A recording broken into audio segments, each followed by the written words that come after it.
day is here. Wake up, Billies, wake up, Billies. We gotta keep moving, na na na na. Wake up, Billies, wake up, Billies.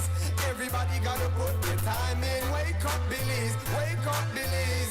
Voice our opinion and place your calling. Be yourself, see yourself, this is a show by people. Billies, our hopes up to needless reason. Nobody feel left out, is the vibe we deal. Solution. Yeah, yeah, yeah. Love, respect, unselfishness and cooperation. That's how we need to build a strong nation. We are the people to make the changes. We are the changes. WUB. And all the things that will feel happen like dark and blue skies. I don't feel that people get victimized. Let's work together for better. We got to unite. Billies, yeah. Wake up, Billies. Wake up, Billies. Another day is here. Wake up, Billies. Wake up, Billies. We gotta keep moving. Na na na na. Wake up, Billies. Wake up, Billies. Everybody gotta put the time in. Wake up, Billies. Wake up, Billies. Voice our opinion and place your calling. WUB. Get up, make every day count. Don't waste it, people. Do your part, play around, get where you need to. You can tune in from work or in your vehicle. If you got a problem, pick up the phone. Why wait? It's a time calling. It's a show with no matter even if you're at home. Just call in. WUB. Wake up, Billies. Wake up, Billies. Another day is here. Wake up, Billies. Wake up, Billies. We gotta keep moving. Na na na na. Wake up, Billies. Wake up, Billies. Everybody gotta put the time in. Wake up, Billies. Wake up, Billies. Voice our opinion and place your calling. WUB. Be yourself, see yourself. This is a show my people. Billies, our hopes are to needless reason. Nobody feel left out, is the vibe we dealing. Let's find a solution. Yeah, yeah, yeah. Love, respect, unselfishness and cooperation. That's how we need to build a strong nation. We are the people to make the changes. We are the changes. WUB. And all the things that must be happen under God blue skies. I don't feel that people get victimized. Let's work together for better. We got to unite. Billies, yeah. Wake up, Billies. Wake up, Billies. Another day is here. Wake up, Billies. Wake up, Billies. We gotta keep moving. Na na na na. Wake up, Billies. Wake up, Billies. Everybody gotta put the time in. Wake up, Billies. Wake up, Billies. Voice our opinion and place your calling. WUB.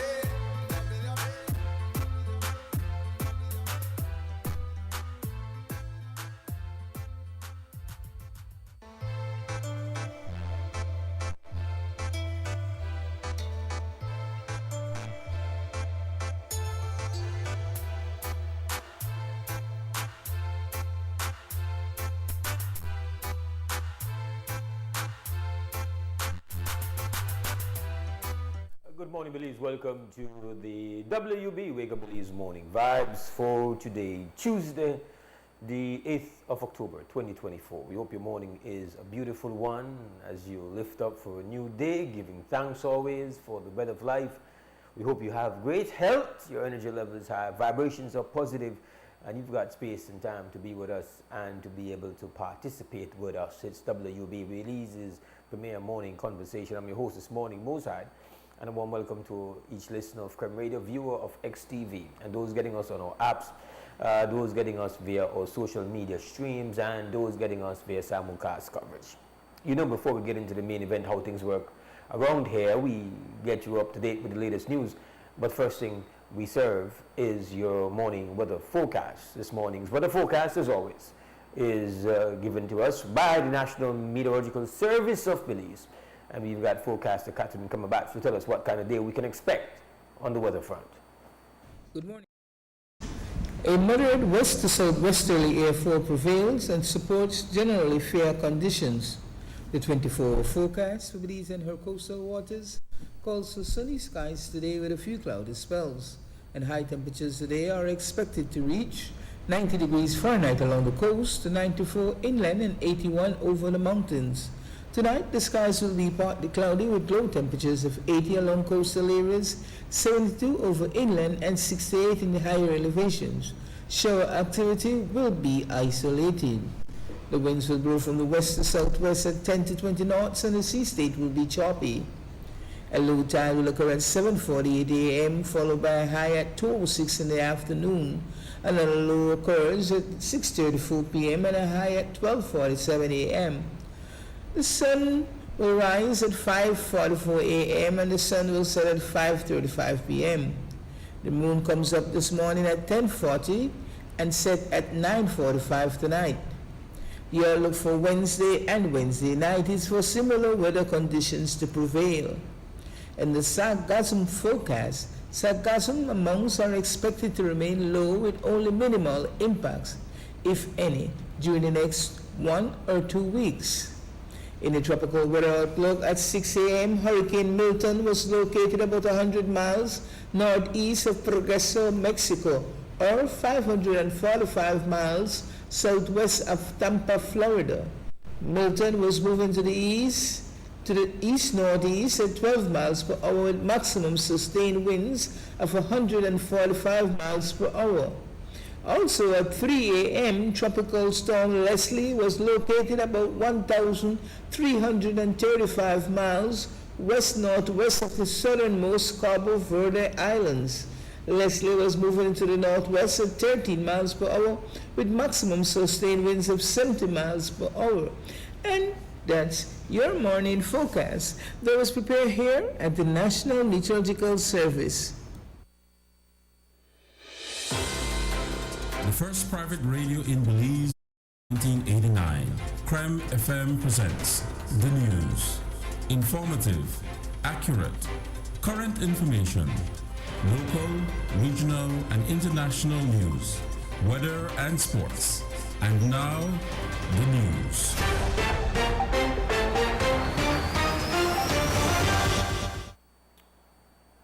Making news at this moment, appearing on a morning show yesterday following his trip last week for the inauguration of the first female president for Mexico, Prime Minister John Buscemi reported that Claudia Sheinbaum has given her assurances that all projects started under former President Andres Manuel Lopez Obrador with Belize will continue.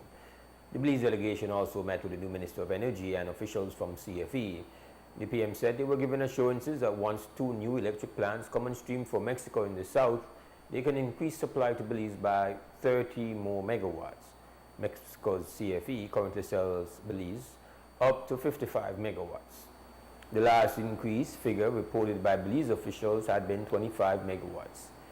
Neil Alvarado, a relative of a student from St. John's College, took to Facebook on Saturday to decry that honorable student Dominic Alvarado had been the target of severe bullying, which ended in him suffering from a broken hip bone. As a result, the senior Alvarado says Dominic is bedridden and needs emergency surgery. Alvarado wrote that bullying in high school remains a pervasive issue, resulting in negative effects like emotional trauma, physical harm, academic disruption, and financial strain on the family, all of which can result in life-altering consequences. Alvarado wrote, this case highlights the urgent need for schools to foster an environment where students feel safe and supported. He adds that when victims of bullying bring the actions to the attention of the management, the response cannot be inaction, as that would only worsen the situation. He concluded, in the case of Dominic, the administration's failure to adequately respond not only failed him, but also sent a chilling message to other students about the efficacy of reporting bullying incidents. Alvarado is asking for financial assistance from the school to deal with the mounting cost of Dominic's care. He also calls on the school to develop robust policies to address bullying. The school later issued a brief statement in which it notes that it is aware of the post made and said they are in communication with Dominic's parent and that the situation is being addressed. 30-year-old Karima Logan is recovering from second-degree burns to her neck, hands, and upper body after being set on fire by her common-law husband, 24-year-old Travis Lopez. Reports are that on Thursday night, the couple had a minor argument, after which Lopez led Logan outside. There, he reportedly poured gasoline on her and lit her on fire. Lopez then reportedly rushed her to the shower. Logan later told police that the incident was an accident. On Friday, Lopez was arrested and charged with attempted murder for the incident. ACP Gilberto Romero said the couple has had at least one previous nonviolent domestic dispute issue. Upon the arrival, they saw Karima Logan with burnt injuries. She was taken to the hospital for treatment. Investigation revealed she had a domestic dispute with Travis Lopez, who threw gasoline on her and lit her on fire. An investigation was carried out and Travis Lopez has since been arrested and charged for the crime of attempted murder. Is there any truth to the report that she withdrew her statement initially? I will need to check on that. An investigation was done and he has been charged. What about reports that she indicated this entire experience was a mistake? Mr. Lopez's act was a mistake. I will need to look into that, but we had sufficient evidence to arrest and charge for attempted murder. So we know that these things don't just happen in the first instance. Somebody doesn't just set a woman on fire in the first instance. Had she made any complaints about him prior? There's one report and it was dealt with. How long ago can you say? A couple months. Violent also? Just a domestic dispute, nothing with any injuries. Ongoing in Placencia at the Umaya Resort is a regional workshop for Caribbean small island developing states, says to better understand an agreement on the conservation and sustainable use of marine biological diversity areas beyond national jurisdiction. That's the BBNJ agreement, which falls under the United Nations Convention on the Law of the Seas, known as UNCLOS. The relevant division of the United Nations is preparing to bring the agreement into force, hence the need for SIDS to be knowledgeable about the agreement. So far, 13 states have ratified the agreement. Foreign Affairs CEO Amalia Mai affirmed that the Caribbean maintains its leadership and active engagement in the process. The agreement signals a strong interest of states to further strengthen the international legal regime in relation to oceans and, importantly, a commitment to protecting our oceans' diversity. Today, as we all know, our oceans are in crisis. Pollution from plastics, overfishing, explosion of sargassum, and climate change are dealing an all-out assault on our oceans. The rate of ocean warming has doubled in the last 20 years. The high seas are becoming more acidic. Estimates indicate that the ocean is polluted by a plastic smog made up of an estimated 171 trillion plastic particles that, if gathered, would weigh around 2.3 million tons, according to a new study. The value of illegal, unreported, and unregulated fishing is estimated to be $36.4 trillion each year. These are complex, formidable, and entrenched challenges that we're facing today. The good news is that the BBNJ provides an important legal framework that can help us to manage the ocean crisis. It can help us to promote more sustainable marine industries, and it will support the 30 by 30 global target commitment, which is to protect at least 30% of lands, freshwaters, and oceans by 2030. And it also provides a basis for the sharing of benefits from oceans' genetic resources. The agreement recognizes the necessity of capacity building and the transfer of marine technology to support countries like ours in oceans management. And so it will be in the interest and benefit of us and of the oceans that we move with speed to ensure the entry into force of the agreement and its implementation thereafter. The European Union, which is funding the workshop, is ready to ratify the agreement before June 2025. And Senator Rodriguez, who is the EU's head of cooperation to EU's delegation to Belize, commended the Caribbean countries for leading the charge on the agreement. Caribbean countries have championed the cause of marine conservation, recognizing that the health of our oceans is deeply tied to the prosperity of coastal communities, sustainable development, and global biodiversity. The Caribbean's unwavering commitment during the negotiations was instrumental in securing this historic deal that is the BBNJ Treaty. And now there is another task, is to translate this achievement into action on the ground, into reality. I would also like to commend the Caribbean nations that have already ratified the BB&J Treaty, Belize and Barbados. This early ratification demonstrates their leadership and sets a powerful example for the rest of the world. I'm very happy to emphasize the European Union's commitment to supporting DOALOS in organizing this capacity building workshop. The UK also assisted in funding the workshop. The UK has signed the agreement, and according to the UK High Commissioner to Belize, Nicole Davison, they are committed to ratifying it. We recently had a general election in the United Kingdom which resulted in the appointment of a new government. A few weeks ago, in his very first major foreign policy speech, the Foreign Secretary David Lammy stated that the UK government will put climate and nature at the heart of our foreign policy, and that the ambition is for the UK to again become a world leader in this very important issue. And the fact that that was his very first major policy speech was on climate and nature, I think underlines just where the UK is coming from on this. Since the election, the UK has lifted its de facto ban on onshore wind in England, pledged to end new oil and gas licences while guaranteeing a fair transition of the North Sea, and has closed the last remaining coal plant, and that's all taken place in the last 100 days. The UK is very supportive of the BB&J agreement, recognising it as an important step towards coordinated global action to tackle the climate and nature crisis. We also view it as a victory for multilateral diplomacy and the UN Convention on the Law of the Sea. The UK signed the BB&J agreement when it opened for signature on 20th September 2023. We remain completely committed to the ratification of the BB&J agreement, and we are working to support other states to ratify through a Commonwealth Secretariat project to support smaller Commonwealth states in ratification. And that's it for our morning news. We will take ourselves a break. When we come back on the other side, we're going to open up for conversation. You're listening to Creme Radio, watching XTV. We will be right back. The first private radio in Belize since 1989. The news. Informative, accurate, current information, local, regional, and international news, weather and sports.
All right, welcome back. This is WB Wake Up Belize Morning Vibes, Tuesday, 8th of October 2024. Mose Hyde is in the house with you, and of course, we're not closed off. It's not closed circuit conversation. We got it open up. If you want to, you just call. That's how it works. We've got a phone number here at 280-5848. That's the live line for you to participate in the conversation. We want to get you on board, and we hope you are able to do so before we're out of time at 9. We got to welcome everybody that's linked in, and again, to give special attention to the people who are getting us on our return to YouTube. We are available on YouTube, so we've got to keep on saying it because we know that we get a little bit of feedback from people who are very disappointed that we were not available on our YouTube channel, at least our live streams. They could access our past programming and past content, but they couldn't get present, current, straight live stuff going on. And so almost a week now to the date we have been able to do so, and we're back up. We're streaming on YouTube, and you can get us, but more importantly, we got to challenge you to get us up, our subscriptions up. So you got to do it. You got to make that step. We got to get you. We can't get there without you. We are targeting 2,500 subscribers, and you can get us there. You know, so if we want to keep getting a target, we want to go up and up and up. So right now we got to get to 2,500, and we cannot do it without you making that step. It doesn't cost you anything, and it's not like we are going to, once you subscribe, then it means that we are going to put anything to you. It's just to make it work favorable with the algorithms. That's the YouTube algorithms, and also makes it available to you the minute the content is put up. You can actually go for notifications as well, but we're not to push it. Just want to subscribe. Let's put that subscribe button, get it on, get your subscription.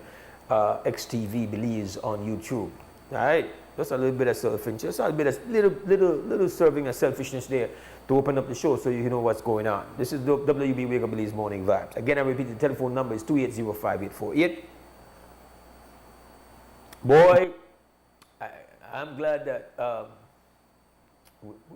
Milton, this hurricane that's like a little north of the Yucatan Peninsula, actually is interacting with the Yucatan Peninsula. That thing there is, I'm glad that it has no intention to come anywhere near us. Boy, oh boy, yesterday evening was like at 180, 190 miles per hour. It's 180, 100 winds, maximum sustained winds of about 180, 190 miles per hour. It's expected to weaken before it reaches Florida sometime early Thursday morning. That's the forecast. It should weaken a bit, but it doesn't matter. It's just like crazy, like I think one of the strongest storms ever in this area, especially in the Gulf. And in fact, we get up this morning and it's feeling a little bit cool. It's not because it's a cold front per se, it's because, well, we're getting a bit of the wind coming out of the southwest land wind, you would call it, and so it's bringing a little bit of cool air because of its spinning. It's anti-clockwise rotation, and it's just revving. Like that thing is just monstrous, and it comes 2 weeks after Helene, which America is the empire, and that thing has left left certain parts of America reeling. Like, I think there's somewhere around 300 deaths in portions of the Carolinas. They say that it smells like death. Like they have not even reached all the bodies. That storm had a girth of about 500 miles. Helene was a monstrosity. Came through the back door and tore apart up into the northern Florida, into the Carolinas, all the way up into Georgia. Flooding, death, destruction. People are without homes, without light, and it's even becoming a political issue in the United States. Just crazy, right? Well, just 2 weeks after that, now we got Milton, and Milton is, not our concern, but it's impacting us. The weather we're experiencing right now is courtesy of Milton. We don't wish anything, we don't wish this on anybody. We hope that, at least there is some attention paid now, by some of these states, really, that in the United States of America, who are leading in climate denial postures and we not got no time for that and worry about all of that. Well, cool. The planet and the weather and the climate and nature is not partisan. It's not partisan, it's not ideological, it's just deals with its laws and it does its thing. You do A, you do B. That's you got no part, no got no worry about you and where you feel or where you don't feel or where I feel or where I don't feel or which party you're into or not. When planet Earth, Mother Nature, do what you do. We are reminded that we're still in hurricane season. It started out with a bang and then it's been very slow for us. Great, and we want it to remain that way. But it really goes to show that out of nowhere, bad news can just erupt on us. Because I was telling somebody, like what we saw with that storm that hit America 2 weeks ago, Helene. You know, I just looked at that. You talk about it was such a monster. It's like 500 miles. It's like I think maybe the strongest winds were like almost 200 miles in diameter. So you're talking here about something like that comes here, like even as a category 4. It's like you will be facing the category 4 winds whether you were standing in the free zone in Cobazal or you were down in Barranco. That's the size of the storm that tore through the southeastern portions of the United States of America. So you could imagine that right now they don't want any part of Milton. And it's just unfortunate. We got a lot of folks in Tampa for us, family, we got students, we got, you know, shout out of good people in Tampa and up in those areas, Jacksonville, Orlando, and up there in Florida. You know, got love for you. Not like say when it come your way, it doesn't look pleasant, and in fact, we just hope that you guys are going to be good and safe. Because it's not like, okay, we only want to be safe. We want everybody to be safe. Because, you know, we don't know hateful people, but, you know, it's just really when it comes down to it, we can't handle that. You know, so it's really like just looking at how a thing can happen to you, and we know that the hurricane season this year started out with the wrecking of the Eastern Caribbean countries along the East Caribbean, Grenada, and those countries, St. Vincent and the Grenadines, got a licking, and now on the tail end of the season, tail end, not the end. You know, we are always reminded that about our Halloween horror called Hattie of 1961. So we just got to remain vigilant, hope nothing like this comes in our part, you know, way, just stay away, don't be a part of our world. But still a thing to behold, I tell you. Milton, at some point yesterday evening, last night, just looking at it like, wow. The wow factor is there, like, you know, it's like, yeah, Mother Nature, nothing to play with. And just incredible that, you know, these storms need the heat from out of the water to become strong. It's the fuel.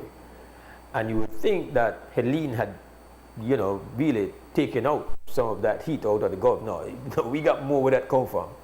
Because we could make something where big, wide, and category 4, and then we could make something where super powerful, category 5, 180, 190 miles per hour. It's a good thing that thing they're offshore, not going to make any landfall with that kind of wind. It's not expected to be up to that strength when it makes landfall, but, you know, listen, storm surge, wind, water is always a very dangerous thing. None of our concerns, so it's not bringing it up because there's any possibility, zero possibility at this point that has anything to do with us, except, you know, giving a little coolness in the morning, which nobody's complaining about that. Again, I repeat, the telephone number is 280-5848. As we're talking a little bit about the weather, I segue into my topic this morning that I have. That doesn't mean that you have that topic, but we are told now it's the Prime Minister of the country, the Honorable John Bisenio, went to the inauguration of the President of Mexico, and which is, you know, standard new region leaders visit, and so in the news, our news is reporting that the Prime Minister came away and said, no, you know, we had a agreement with Obrador, Lopez, and now we have Lopez Obrador, and now the new president, Sheinbaum, is saying, don't worry, whatever agreement, whatever Obrador said, we're going to do for no, we're going to do for no too. And it's got to do with power, electricity. Now, we are not at present experiencing the blackouts that we experienced earlier in the year. But this is not a matter that has been solved. Just so happens that we're in the time of the year when things get extreme. And we can only be interested in a thing when the effect at its peak.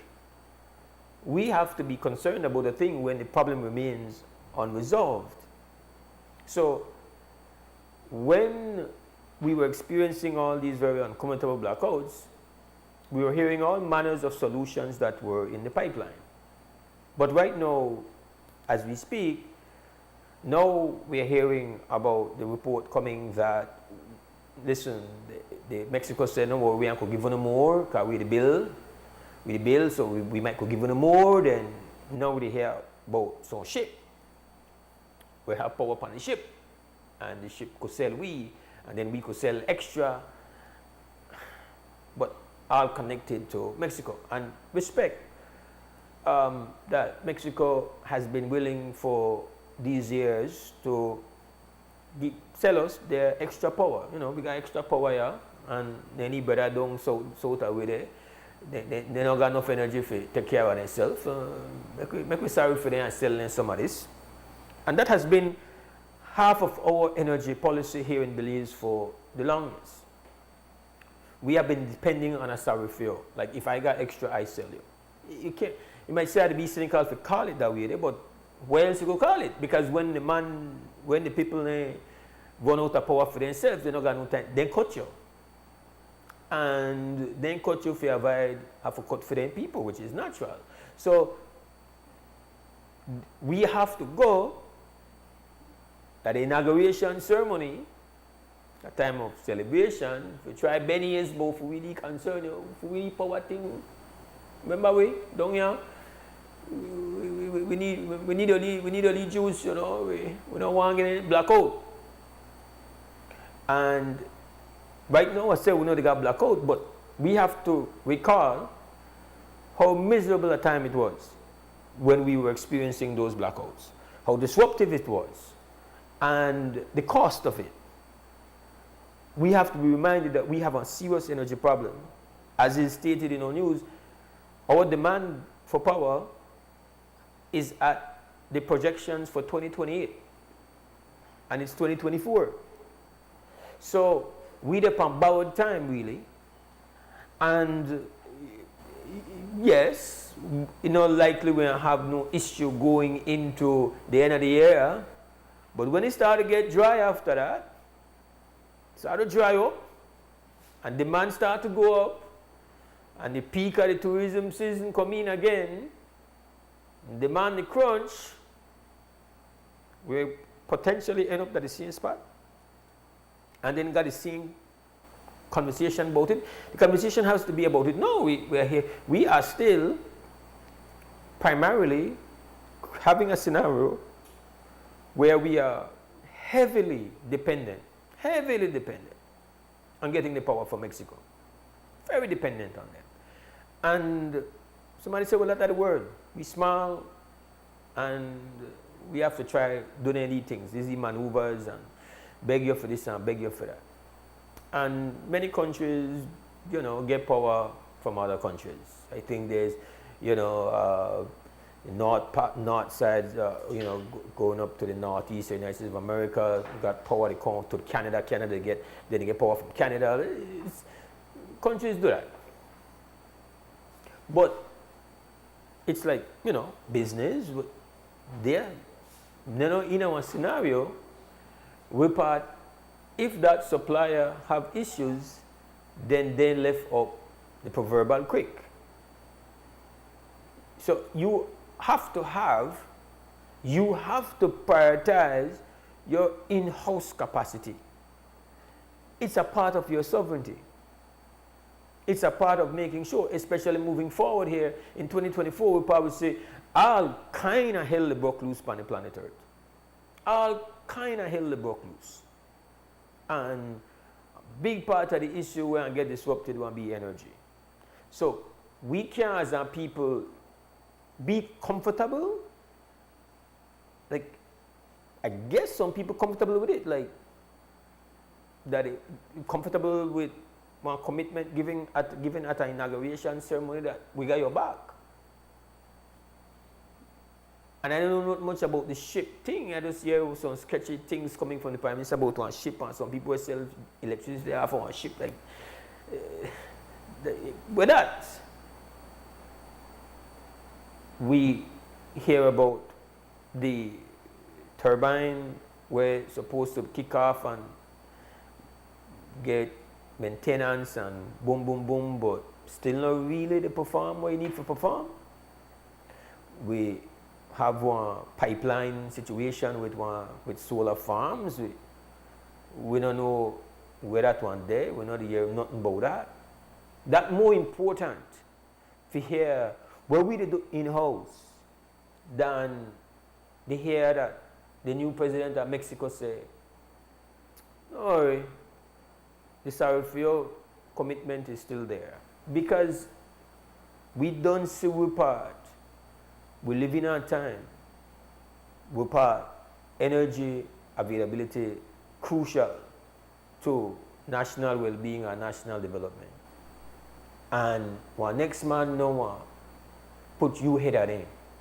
And that don't mean they're not cool. Like, we can't expect. And you don't know how Mexico stand already. Mexico, you know how Mexican and brothers and sisters feel about things. Like, we force.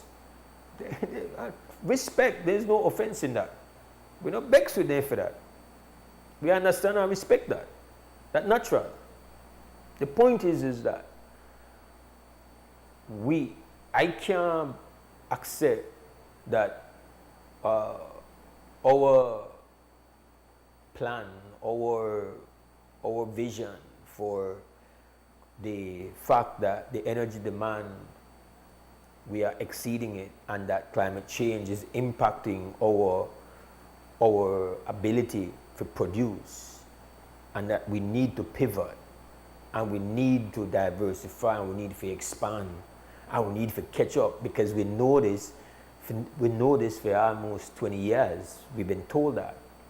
And the projections are now, the projections were far less than what is being materialized. So we are in a deep catch-up scenario. And again, you say, no, look, and give fast in the mouth. We not got nothing in place. So we have to say, it's better for here the Mexicans have that verbalized that commitment than he may say, maybe we have to talk about it. So it's not that they were there. But we have to have a greater expectation of ourselves. And we also have to have one more a sustained level of pressure to make sure that leadership not lose focus on whether areas of its highest priority and duty and responsibility. Because at the end of the day, we don't talk about something that happened last year. This happened 2024. We made a face situation, we're probably in the middle of we talk show, power go. In fact, you don't even know,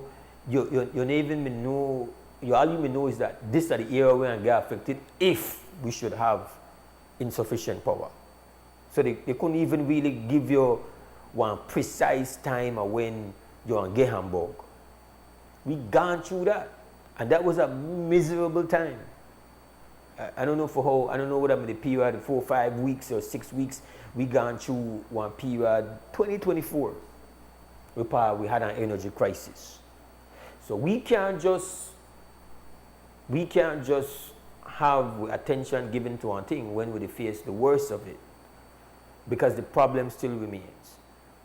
And now that we have this time, we should be pressuring for clarity, for updates, and update on whether the Mexican position after the change in presidents.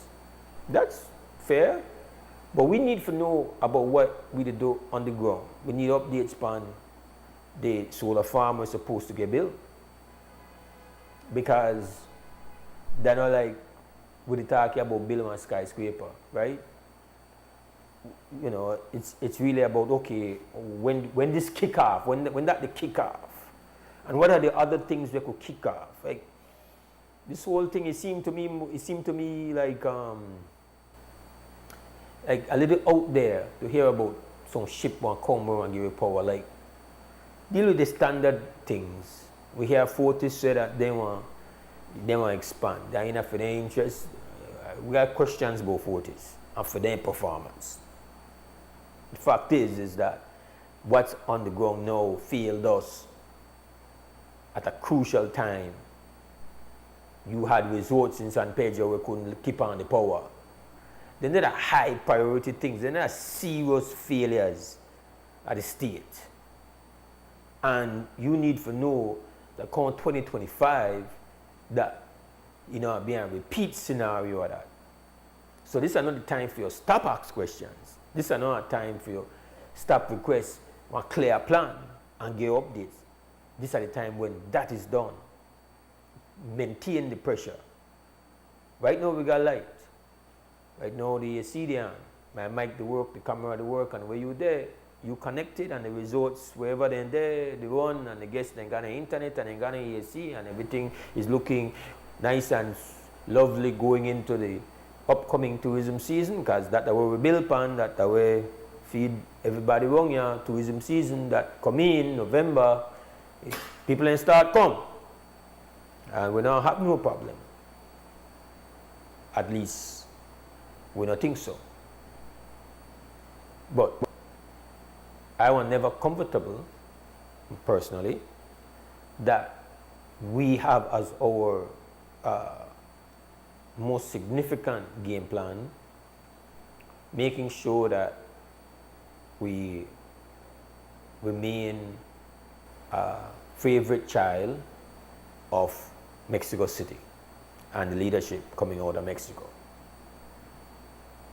We have to engineer our own path forward, and we have to make that a high priority. What we experienced in 2024 resulted from failure of proper planning and execution for a very long period of time. It didn't just happen. Our projections were off, and our commitment to invest in the infrastructure to make the energy supply be met, or the demand be met, we never up to the task. That's a critical failure. And so we hear that the plans this and plan that and this to go on. We need to at least reach a point where we could survive with energy whenever it is the Mexicans say, well, we can't help you today. The argument being made is that where we buy from Mexico is cheaper than one of our cheapest options, and okay, so we use it. But we can't be in our position again when they say, I can't do it for you today, we are unable to do it for ourselves.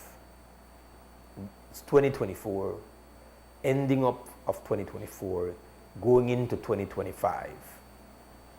And every nation state on planet Earth has as one of its highest priorities meeting its energy demands.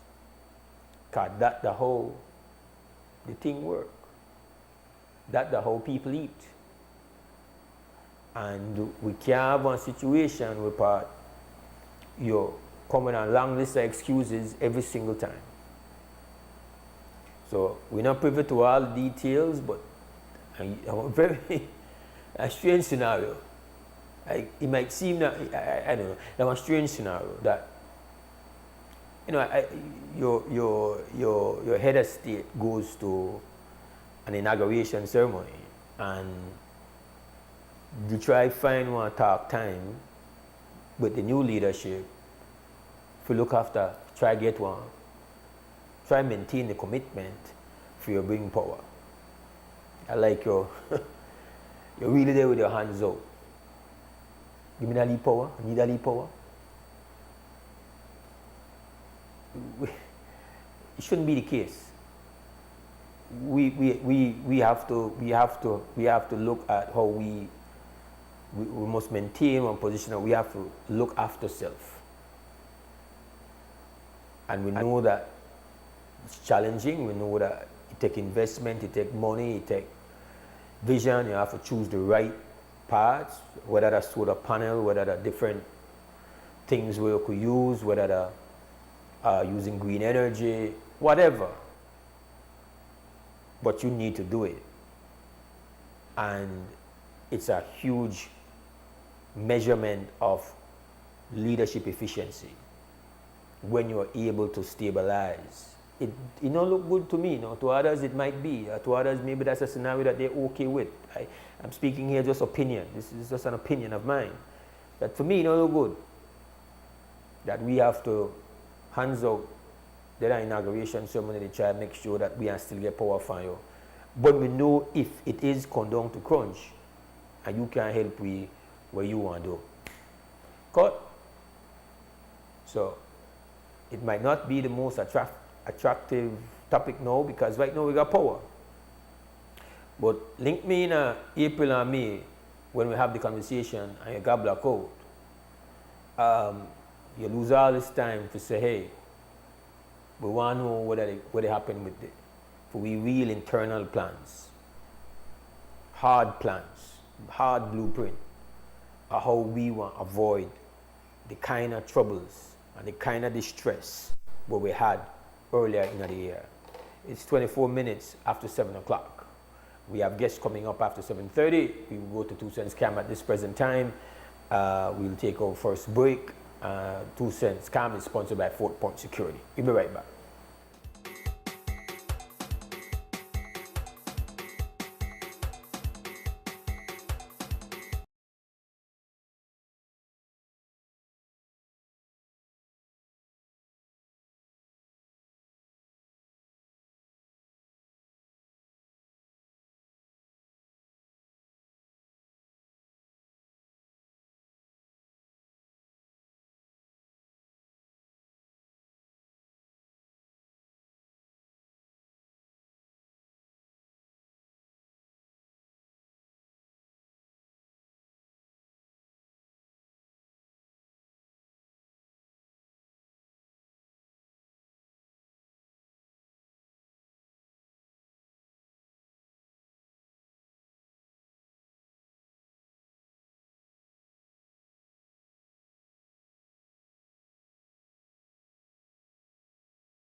Mose Hyde hosting today, and it's Tuesday, 8th October 2024. Or telephone number 280-5848. We have folks joining us via Zoom.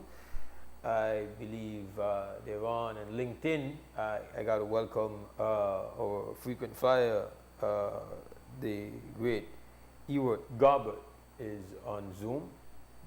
Greetings, Brother Ewart.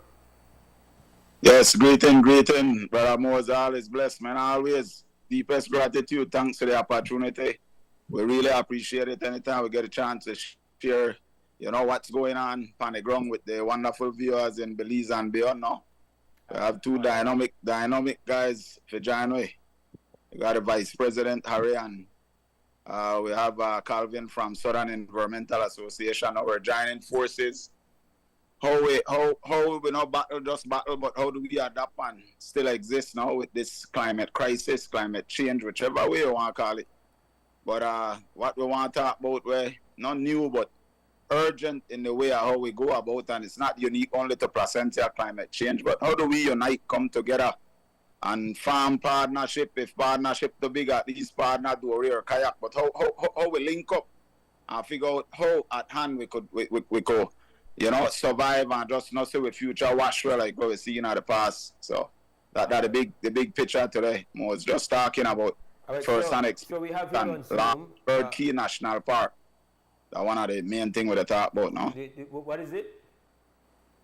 It's the Bird Key National Park. World Heritage Site. National Park. I said man and Mose. Yeah, man. So just say welcome. We got Calvin Gonzalez, who is the Protected Areas Manager at Sea, Southern Environmental Association, and then we have Harry Neal, the Vice President of the Placentia Tour Guide Association up in the house. So good morning and welcome to both of you gentlemen. Good morning. Top of the morning. I could get more volume in my ear, please. Give thanks. Laughing Bird Key Reserve. How important is it for you guys down south? Well, Mose, first take, it's one of our hot spot, right? For tourism, as you might know, Placentia area in general is branched as the second largest tourist destination in the country, I believe, right? Presently San Pedro as the number one. We offer similar qualities of tours, right? The location, Placentia started as like a retirement fishing zone. But then over the years, it get expanded with scuba diving, snorkeling, island hop, right? And Laughing Bird Key National Park get recognized and identified as one of the main spot back in the late 90s, right? And the formation unique. The branches are Far Reef, like I mentioned yesterday for the next interview, no? So I close and convenient. You look for half an hour boat ride, 45 minutes weather dependent. We're a nice island, we're 1.5 acre, well used to be. Right, restroom facilities, nice palapa for shelter, about dozen picnic tables, ranger station, fully loaded. Right, so majority of the tourists they want to enjoy somewhere like that with all the qualities. All right, and it has open access for tour guides to take guests. It's not like a private island. This is not Harvest Key. This is open package. Open package, like I say, open package. So that you want to eat. This is food. More than food for tour guide and everybody will use the local tourists. Well, like that national park. So who manages the national park? Southern Environmental Association, C, along with Forestry Department. Okay, so now joint operation. So now, just so that the listeners and viewers can understand, like other areas along the coast, erosion they become an issue. The Laughing Bird Island, no? Definitely, but just to make mention, no, I really key deal is it's only one of two private island public islands, sorry, that we share as tour guide, tour operator, even as local, because cultural, you know, that a significant thing when you could still carry out your family for a weekend. That for we island, Laughing Bird, that one, and Silk Key. Now Keys only one Silk Key, then all well left, because the north one for the birds, that fully protected area. Then middle one completely gone. But share the sediments like where Harry and Mr. Calvin they say. The significant value, just for historic for the viewers. Community effort is something not new, that especially to Placencia. Laughing Bird Key is a living proof and an example of community effort that have started in the early 90s when the community come together. I name a few, I miss a few, but I apologize. You got Mr. Brian Young, Glenn Ely, you have Mr. Neil, Mr. You know, all the guys come to Mr. Jack, you got Miss Lydia, one whole group of communities come together and say, you already happened. If you don't depend on the line for a private person for own it and put on a hotel and say, no, that not work, man. Come together, synergy, energy. We know want to make this go. We want this for the future generation, which now we the benefit of it. And we want to pass on the baton because we channel different than a private owner, but the water want to take it back. So just with significant history, it known that we need to make this example continue on for other more generation. But long story short, Mose, we're there to unite with government, private entity, resort owner, anybody and everybody. We want to make, you know, just isolate so if you could just hold a picture right there for me, Christy. 1 second, keyword. So I just want to hold a picture there. This picture was taken that we have where we could say that the water has reached the structure that is there. We could see the fallen coconut tree. Obviously, once upon a time, there must have been this part, the land would be, the beach would be, and this picture was taken according to what you sent me. This was taken in September. Was this wrong the king tide time or? Good point out, Mose. I've been there just at the onset of the king tide, the first day it started. Mm-hmm. Take those pictures, and if you notice when the coconut tree then dropped, the last one with October, that happened within about 3 days. The coconut tree fall.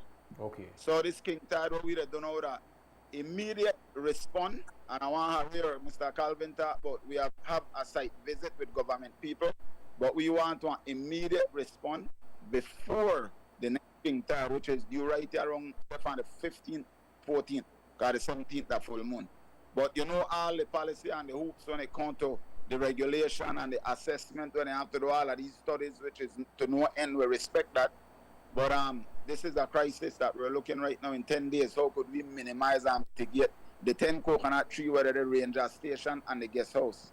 So those are you believe to be in danger of the next king tide that comes in less than 10 days? Yes, sir. All right. Yes, also, what is king tide though? This king tide come with, we call it king tide for a reason, right? The extra high. We average tide range throughout the year, 2 tides for the day, mostly for the 24 hours, 6 to 8 inches, right? This king tide look for double that, triple that.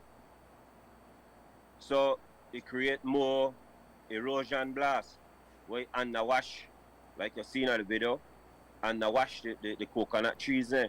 But a key base of the island, the shelter, right? The whole structure together, the sand, sediments and thing. And the colonial beautification, right? Now, what we need to do is move fast and try barrier in at least the area where the coconut trees are there. Right? Manual labor, that can be the major. So what at this time we can't really carry machinery out there. But we got enough hand power, enough mind power, enough strength. Respect. Right? Now the last time when you did this at Silk Key, you guys gathered and we know that was a historic historic intervention, and Key was saved and is still there. And there was some pushback, but you guys were able to be determined and just be perseverant and the whole matter. This time around, you're saying you don't want to have any conflict.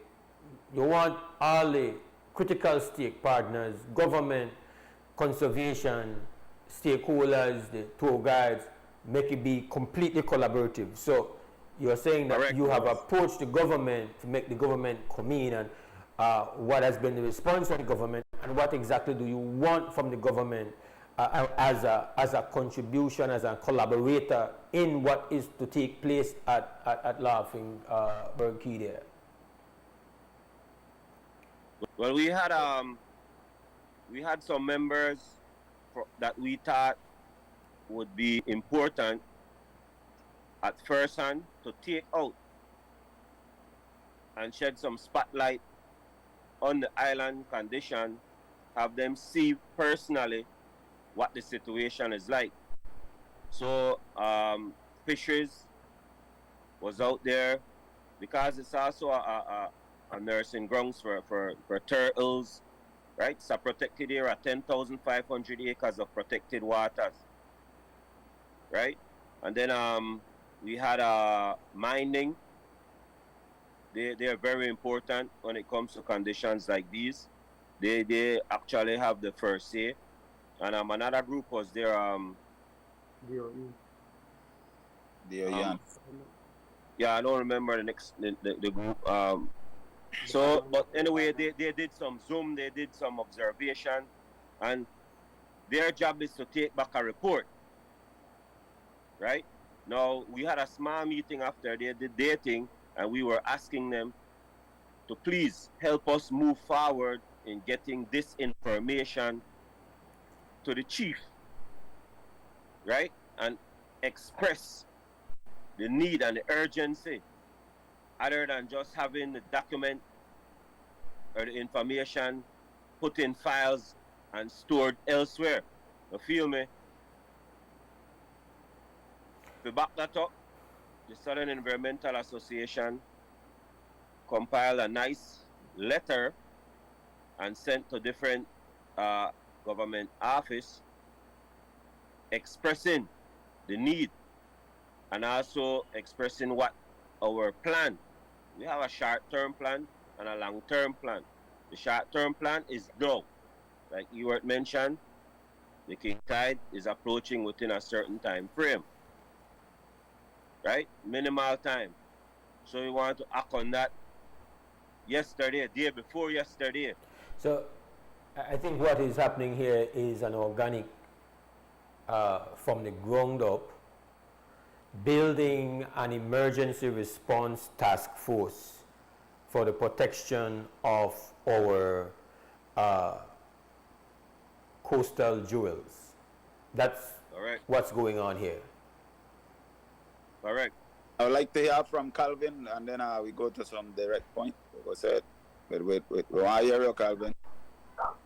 So like you mentioned, it's a ground up task force, we start from the community.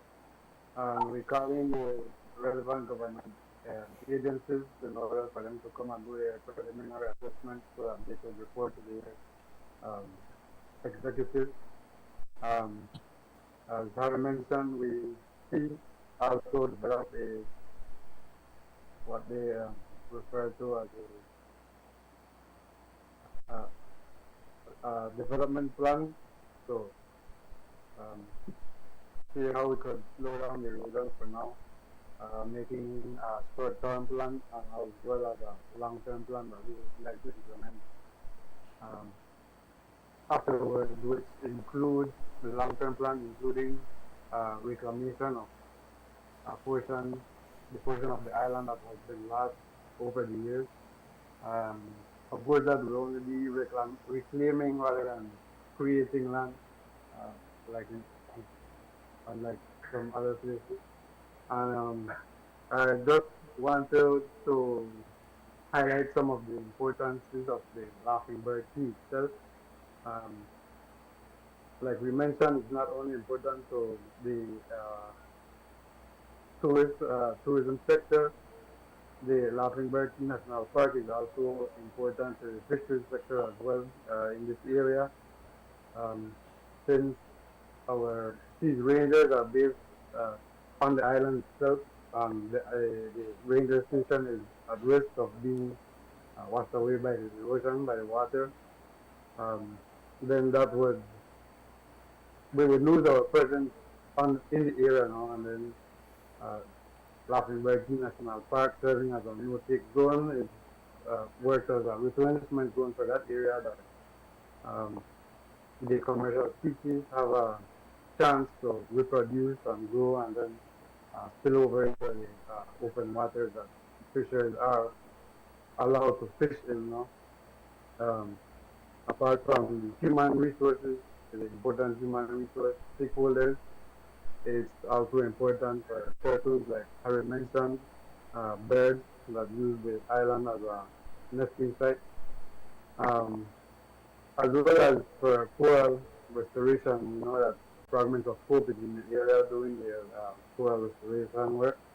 And the erosion would also affect this, you know, since they would have more sedimentation within the water. And apart from the global warming already affecting the corals, not only in this area but everywhere else, you know that sedimentation also has an adverse effect on the corals. It may make it harder for the corals to bounce back from this coral bleaching that is actively occurring right now at the moment. But in regards to the government agencies, we have done that. We have started a dialogue with them. They are interested in assisting us now in getting this ball rolling, fighting this erosion that is occurring on the island. But we may need them to help us out some more and allow us to be able to do small work that would maybe not prevent it but slow the erosion down until we can get this long-term plan on the road and working for the island, for everyone. Guys, if I get a chance, Mose, and I want to clarify something well said, Calvin. Something need to be clear because sometimes when you not get the people who listen right now, yeah, this is how it happen. Very short term, Mose, we ask to just save so you know go further. But we really know, think about the obligation. See that as the co-manager with forestry, point taken. You want to see where money they're losing in a history right now where they show? See the Southern Environmental Association is collecting less and less revenue because Laughing Bird Key is no longer attracted to the local tourists nor the foreign tourists. It keep eroding. The whole ambience is not welcoming, right? So the flora, meaning the whole ecosystem is getting threatened. And this right there, a livelihood, not just the tour guide, I always like throw this in. It's for the livelihood of food security, livelihood of the livestock. The bigger fish there, I like talk straight, Kirk had a sign sometimes, the big fish there have high chance to live in a no-take zone. What that do? The egg and the larva escape out. We're not going to fence strong Laughing Bird Key for that 3 miles or so ratio. So that the commercial fishermen directly depend on that. And for we, down south, we not got big boat with catamaran, we got bathroom. So when Mr. Harry mentioned about the bathroom facility, that's what we do when we carry out with guests. We need that location. It's a must. But my point I wanted to say direct to government, Minister of Tourism, Anthony Mala. This is not just the people, we know a community-led effort to expose it. We have built Silky and God help those who help themselves. We ask now for bigger help. We ask to the preventative guys. This is a huge island. Mose, I give you a simple concept. The length that right now we use, the usable part, that 490 foot long, north to south, east to west, 105 foot wide. We have lost over 8 years. We have lost 17 feet. If you do the calculation, I say again, my daughter tell her throw the calculation for me. Yeah, take away if climate change be so nice to we. And just, I'll do it increase like crazy, but God forbid, make it just say that and hold it down. In less than 50 years, there'll be no more Laughing Bird Key. And if then Rangers don't have one era to watch that for son with the base, when we don't have one era for care we guess, revenue loss for BTB where they increase tourism by a lot. More and more where they bring people and have no way for care then, guys. No way for care then. This critical, this are the bloodstream, this are the heartbeat for a place where they play out, where they beg. All entities, everybody, all hand on deck, led by us, but we'll finish with them involved. Must be said. Must. The climate crisis is real. What happened to a brother and sister in Florida right now? Then it's a click. Insurance company can't keep up. So we know they said that just community effort alone want to do this. We need that key back to the size where we're there. And about prime time, we don't show them what happen with Silky. Prime time, they put them money where they out there. Get in touch with Southern Environmental Association, send in a donation, call a meeting. Watch a lot of resort that will make a lot of money, a lot of private entity with a lot of money. The public, the government, the least we don't have to beg on for that. Most of them suffer in with this, they suffer for our own catastrophe front of Belize City near Golf Key. And we used to be Sergeant Key. We only you could find from a map, but if you got it, nothing other than I got. Sergeant Key, I've been there before, even Mangrove there. Everything me there. Now that just in your mind. So we can't afford that for Laughenberg Key. Just more I point that out. All right, we'll take a quick break and come back because there's more to be said and more to discuss. This is WB Wake Up Belize Morning Vibes. Take a quick break, we'll be right back.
All right, welcome back to the WUB Wake Up Belize Morning Vibes. It's gotten busy around here on this Tuesday morning, 8 October 2024. Mose Hyde hosting, and via Zoom we've got our frequent visitor, Ewart Corbett, and he's joined by and let me just mention, Ewart is the president of the Fly Fishers Association. I don't know, I can't recall the actual letters. We have from the Southern Environmental Association, Calvin Gonzalez, he's the Protected Areas Manager, and we have Harry Neal, he's the Vice President, Placencia Tour Guide Association. Welcome again, and this morning we are talking about efforts to try to save Laughing Bird Sanctuary. It's a key part of a no-take reserve that is one of the few islands that tour guides in the south, in Placencia in particular, are able to take guests, and also Sea is able to use it to take visitors as well. So it's a huge hub for economic activity, but it's also critical for the biodiversity, for the habitat for species. So we know that there's many different boxes that are being ticked by this island, but it's come under threat from erosion, which is familiar, and unfortunately it's the creeping emergency that unless you live there, you are not understanding the nature of this crisis. And so we've had efforts to save Silky. We've had the tremendous effort to not just save, but to actually protect structures and families in Monkey River. And so we know that this is what they call a clear and present danger, and the photos that has been shared with us by Brother Ewart represent photos that were taken during the last king tide. And when you were here, you made the point that when we were here in the city talking about the king tide and the fact that we had water coming southern foreshore and out in the barracks, and we you know, like, where this come from, where they going with this water and everything. When we were here thinking about that, what was on your mind was what was being experienced by other coastal communities with that king tide, and whether or not the respective agencies in charge that were relevant, whether or not they had been proactive to step out to go and check to see what was the lived experience during that king tide. Obviously, based on what you reported to us, there was not the kind of proactive approach and readiness and responsiveness. Now we are looking at, and you pointed out, your voice on this show and other shows, I suppose, pointed out that, well, one, we dodged the full impact of the king tide because we didn't have significant wind. So we should always be concerned about that potential, but that there would be another king tide coming up in this month. So this is a thing now where we don't, this cannot be just some a victim of the kind of bureaucratic, the average bureaucratic pace. That this requires immediacy, this requires no. Tell me about that. Definitely, thanks for point that out now, because up to yet, I hope this king tide, Belize coast, meaning from Rio Hondo to Sarsoon, I got some government official. We come in when it comes to, we try safeguard, those people will be studying firsthand how to mitigate or learn more about king tide than just the inner office. But to the point of how do we short term right now, how we react to this? They've been common scientists, Mose, and they've been technical scientists. We are here today to collaborate, to have a symbiotic and just synergy and energy joined forces together. They've been studied. I just want to share this. They've been studied, been going on endless. This have been a marine reserve. Just think about this, but a marine reserve from 2024 years ago.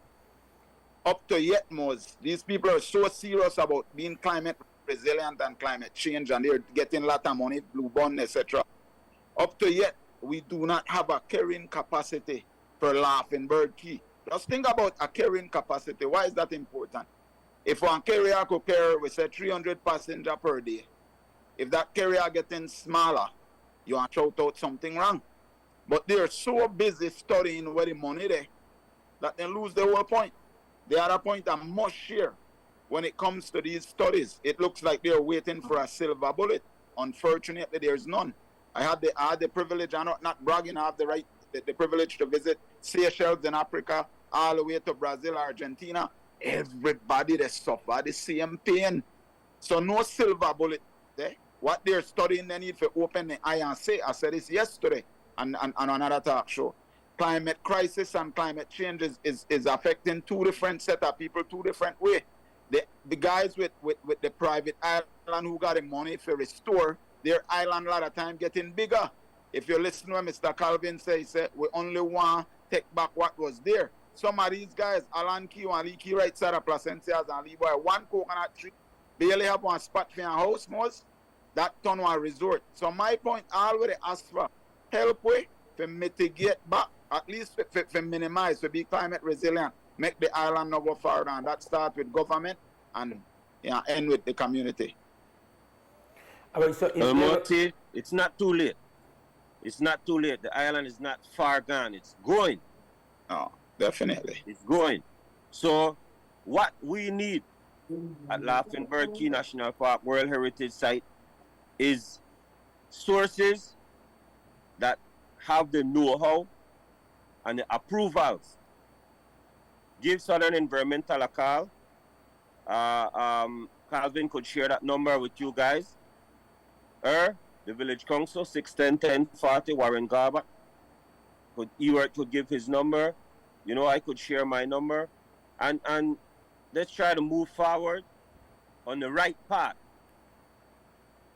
It's hard for us to just sit back and wait and then watch destruction takes place right in front of our eyes, knowing this is diminishing, decreasing good opportunities to put food on the table. I might be mistaken with the country, because my memory is kind of hazy with the country. But I actually saw a video of mass mango planting operation using drones in, I think it was in Senegal. If it was not Senegal, it was, I could be wrong with the country. One right in Florida, Thomas. So they had one done. I visit those guys right in Florida. They did it as well. So the point is that what you guys are, the vacuum that you're filling in, I mean, it's heroic, but it speaks to a very significant vacuum in the quality of our response. Now, when we listen to the speech at the United Nations General Assembly, there's somebody with audio going on. If we could just, if there's somebody talking in your background, maybe you can mute. At that, just a couple weeks ago, the Minister of Foreign Affairs, speaking on behalf of Belize, made the point about the need for support for countries like Belize to deal with climate change, and multiple other representatives. I listened to the Prime Minister of Barbados, PM Motley, and everybody is singing this particular hymn now. Yes, it's one thing for us to be calling out the first world countries for the climate change impact and for the realities that we are now faced, to say, boy, climate change on corn liquid. But the man could say to we, you the ball to me that you want this and you want that for climate change, but you what you to do upon your ground, what you to do for sure that you fully invested, you fully alert, you fully focused, like you depend on going to fight this survival fight. Like show me the evidence report you have summoned up and you in our kind of full out alert in dealing with this issue. what are the comprehensive plan? Like when you were here, I mentioned that they have done the modeling. They know, I have heard this for several years ago. They have done the modeling. They know what will happen to the coastline of Belize over the next 25 years. They have not publicized the modeling. They have not put it out. Coastal zone, holla, call you out. You know what I'm talking about is not a lie. You know that you have access to very advanced modeling that has been done on our coastline communities, and you know what the impact is looking like over the next 25 years. One thing is for you to be pragmatic about how you manage this information. You have a concern about what it does to real estate value, what it does to the interests of developers coming in, because I think that is why they are so tippy-toe about it, because if you put out this and some developer from Texas or so is looking to come and shell some big money, they might be hesitant. All right, but at least the information should motivate you to say, okay, this don't look good. What we want to do? We want to sit down here and just wait for the rich country shin out some money to it, that the game we want to play, or we want to sit down and collaborate and make stakeholders come in our big room and make we go with game plan in order as to what exactly we are going to do and what we can do even before. I don't know what part of the big money will come from, but let's say the big money will come. At the end of the day, still you have to go and plan our intelligence, and you have to go and plan a survival. And I think what you do to operate in that space, and maybe do that call out that yes, we rate it, because now you're like one ambulance crew. They go from one emergency spot to the next emergency spot, but that can't possibly be the way how we preserve what we have. Was so important to we economically, was so important to we just from a standpoint of food security. Man, it's just crazy. This call out where you guys do is of the highest priority. I just want to say that, and I want to know, have you guys had any engagement with the 5Cs, the Caribbean Climate Change Center that's in Belmopan? Have you guys had any engagement with them?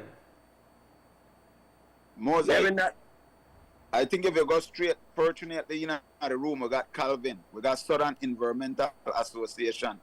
The entities where usually want to talk about the NGOs, but we are part of a body whereby we have to realize that we're in this all together. So I think Calvin can answer that better, but a point I want to clear out. You mentioned big money.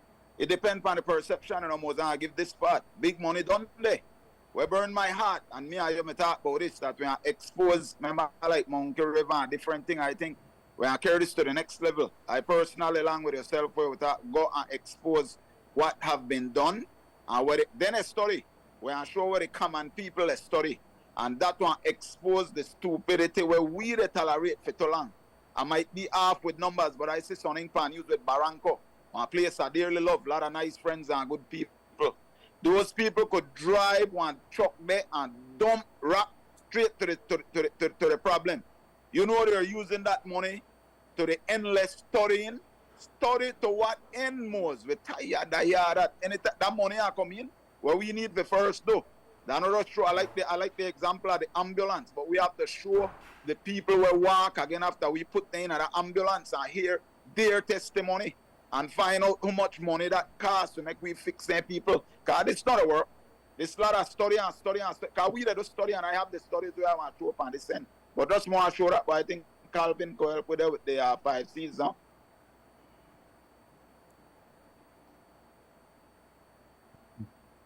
Yeah, like you may ask about the 5Cs, if we had any contact for this at this point in time. We haven't had much communication with that entity, you know. Like we mentioned, we just start the dialogue with the ministries that came to visit the island to do their assessment, which was the mining, the Department of Environment, and bio, and fisheries. So Mose, back to the point that you made earlier, whereby these guys from Coastal Zone Management and all the other entities that's familiar with the impact of climate change in the world, whenever they're doing any assessment, Mose, I personally think these are locations that they should target and do an advanced analysis of what's the potential damage could be like, what it's going to create, what's going to be the harm, what's going to be the destruction, and try to assist these locations with a financial plan so that when times like these arise, we're a bit ahead of the game, right? You can't ban up your ankle before you get sprained. You ban it up after you get sprained.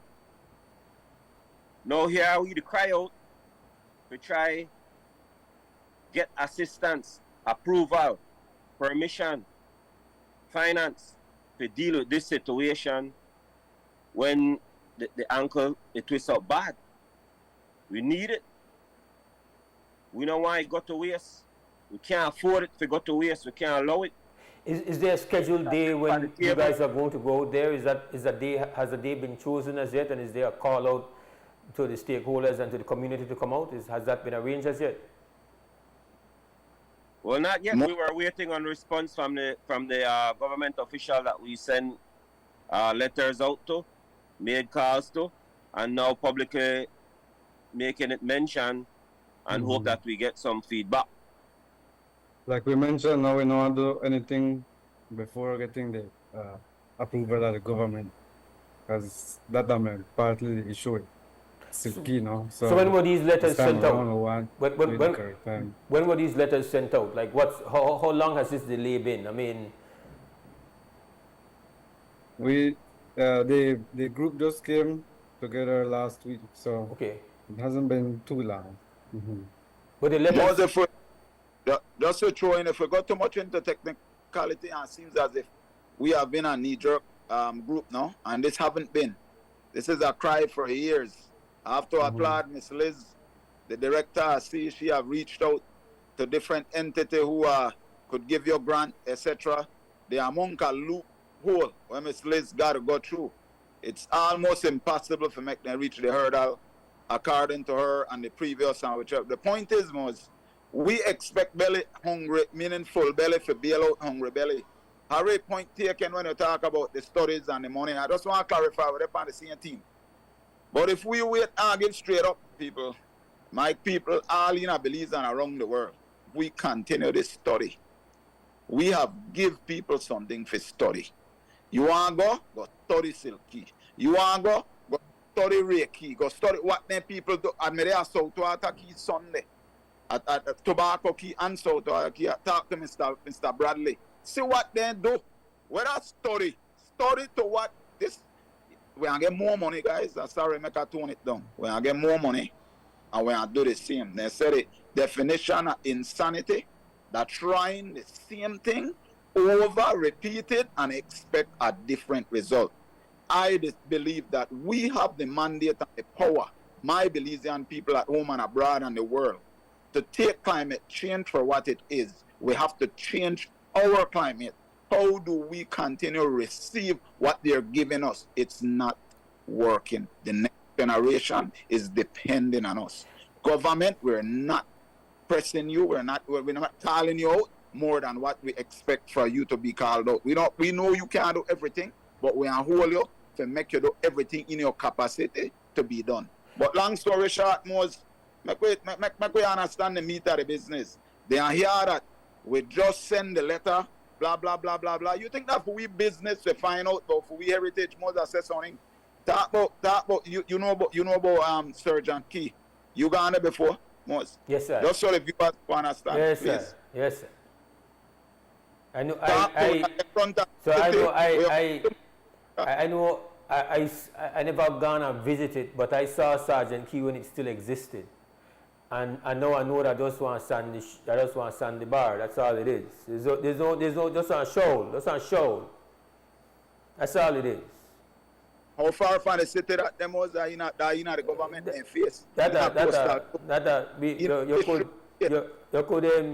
You could spit there. I just have to throw it out for make with viewers when I understand what we talk about. Yeah, but because laughing bird key might not mean nothing for them. Yeah. But everywhere open with high climate change, the kill we guys, food security, livelihood, everything they did. Make we harmonize and get this up together.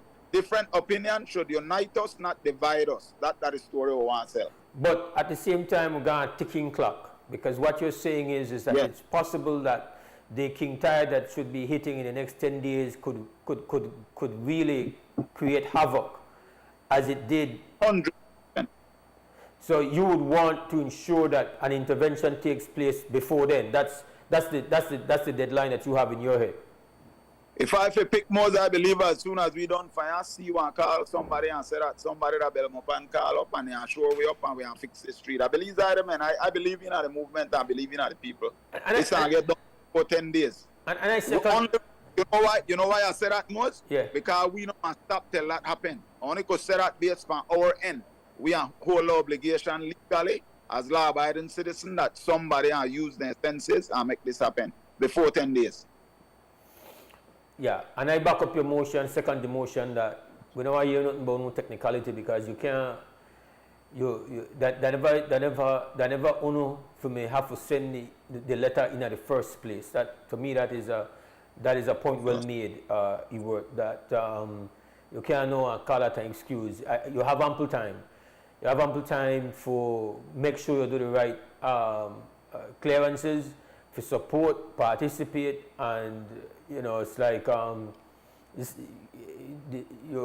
you can't accuse you of being here and scare him. You have shown, you have demonstrated success. So any suggestion of the process being here and scare him, and it's obvious that you're also representing a broad coalition of stakeholders. You have the conservation group, right in this very call. You have the tourism. You have the conservation movement. So listen, get with it.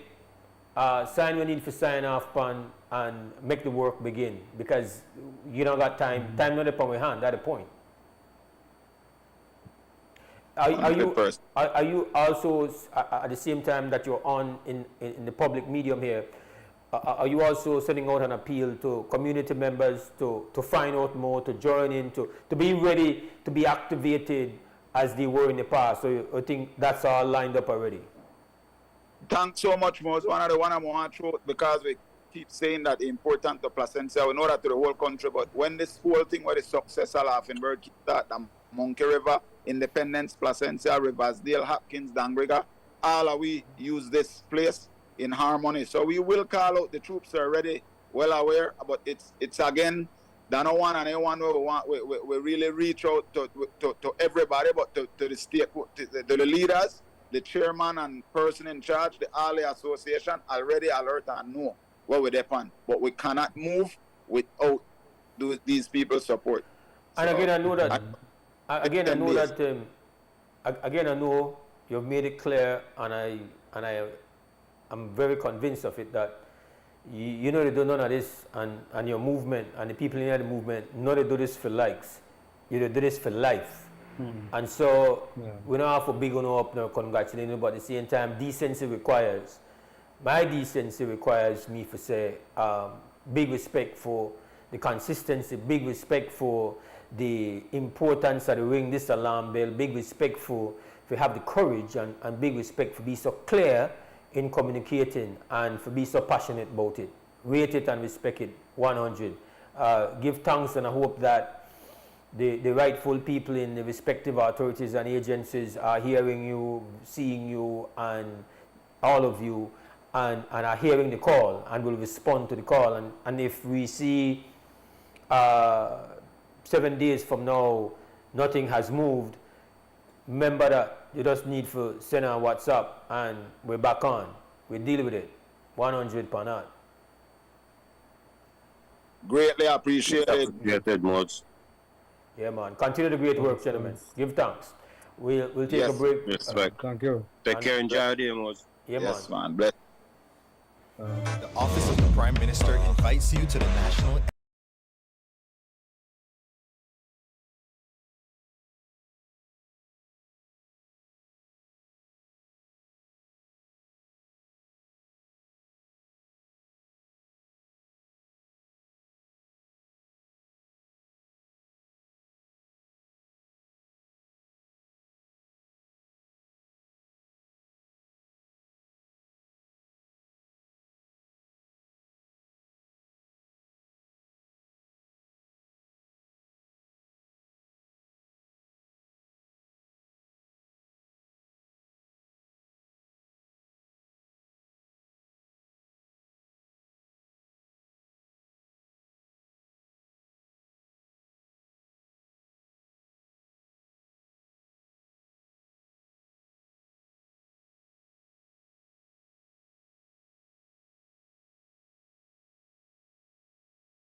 Morning Vibes on this Tuesday morning, 8 October 2024.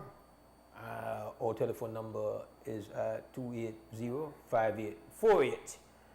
And this morning we've spoken about energy and we've spoken about erosion. Very informing conversation we just had with Brother Eworth and his companions and colleagues representing the Tour Guide Association from the Censure and the Southern Environmental Association, C. And erosion is not new to the world, but the erosion and loss of coastal communities and coastline is now at a pandemic level around the world. Low-lying areas, you have major populations being displaced, having to move. Just go online and find some of the stories from the Pacific. It's all over, everywhere. It's quite a crisis. You wouldn't know it was a crisis in Belize if it were not for the voices like Eworth, or when it is we're on the international stage crying about support for climate change impact. But in-house, at home, you don't really see the signs, the energy, the kind of movement that suggests that we are conscious of this threat that we face. And we're just right at that. We are just entering now the red zone. We are entering the red zone, and every indications are that nothing will be done from the standpoint of global shifts to stall or to reverse the impact. That's my view. So we have to deal with it.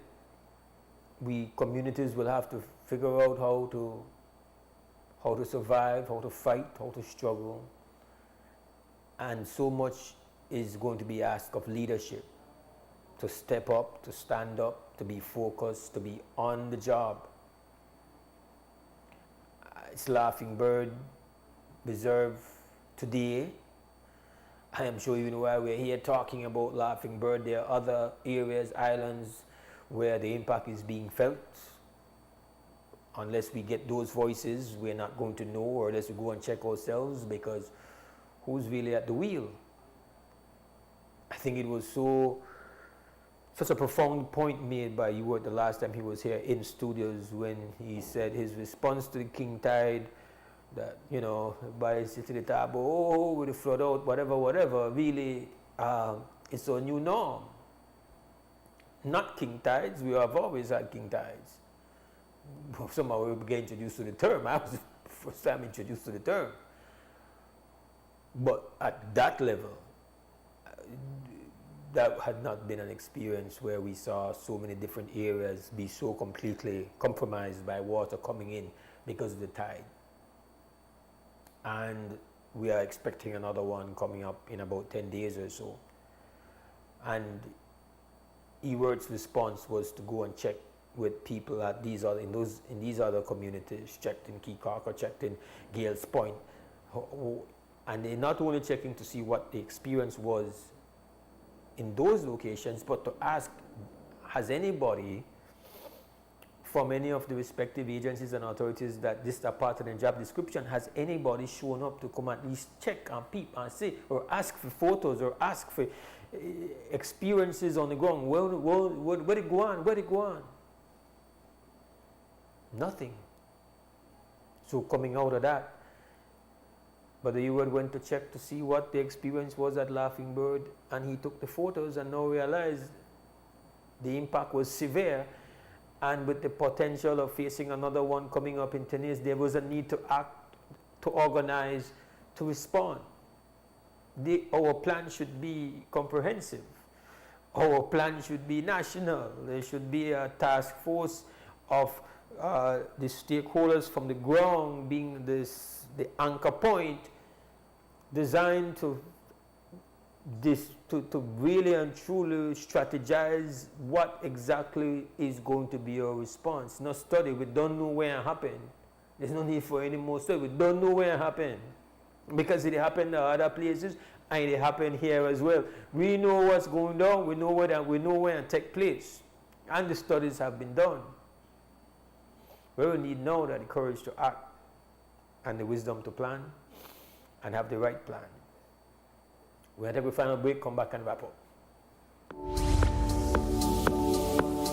It's an massive season.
right, Belize, we are done for the morning. WB returns tomorrow morning at 6:30. We're out of time. Respect to everybody who joined me, linked, listened, watched. Great. And to the team that make it possible, Larry G at Crib Radio, at XTV, Mr. Cliff Lewis, the glue, and Miss Krista Flowers at the control. Have a great Tuesday. As always, stand strong, stand firm. For now, we're gone! Wake up, Belize.